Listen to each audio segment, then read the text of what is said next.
হাসিনা সরকারও এত দ্রুত পল্টি নেয়নি, এত দ্রুত বিএনপি সরকার নিচ্ছে। হাসিনা সরকার বলেছিল 10 টাকা দামের চাল খাওয়াবে, সেটা সে বাস্তবায়ন করেনি।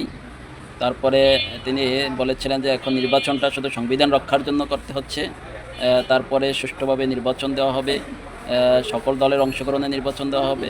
তারপরে আর কোনো তিনি নির্বাচন দেননি। দিনের ভোট রাতের মাধ্যমে হয়েছে, তারপরে আর কোনো বাংলাদেশে নির্বাচন হয়নি। কিন্তু এবার জুলাই অভ্যুত্থানের মাধ্যমে যে একটা নির্বাচন হয়েছে, এই নির্বাচনে জুলাই সনদ বাস্তবায়ন করবে এই অঙ্গীকার বিএনপির ছিল। এবং গণভোটে যদি হা জয়যুক্ত হয়, হায়ের মাধ্যমে তারা সংবিধান সংস্কার কমিশন গঠন করে তারপরে সংবিধান সংস্কার করবে। কিন্তু এটা থেকে তারা ইউটার্ন নিয়ে 360 ডিগ্রি অ্যাঙ্গেলে ঘুরে গেছেন। তারা জুলাই সনদ বাস্তবায়নের পথে হাঁটতেছেন না, উল্টো দিকে হাঁটতেছেন। এভাবে যদি হাঁটতে থাকেন তাহলে হাসিনার চেয়েও চরম পরিণতি ভোগ করতে হবে বর্তমান সরকারকে। আশা রাখি তাদের শুভবুদ্ধির উদয় হবে, জুলাই সনদ বাস্তবায়ন করবেন এবং সংবিধান সংস্কার কমিশন গঠন করবেন এবং তারা সংবিধান সংস্কারের শপথ নেবেন।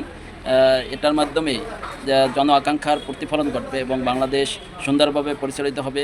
দলমত নির্বিশেষে আমরা সবাই বাঙালি, বাংলাদেশে বসবাস করব। হিংসা বিদ্বেষ ভুলে গিয়ে আমরা একই কাতারে দিন শেষে সবার পাশে এসে দাঁড়াবো এবং সৌহার্দ্যপূর্ণ সম্পর্ক বজায় রেখে আমাদের রাজনৈতিক কর্মকাণ্ড পরিচালনা করব।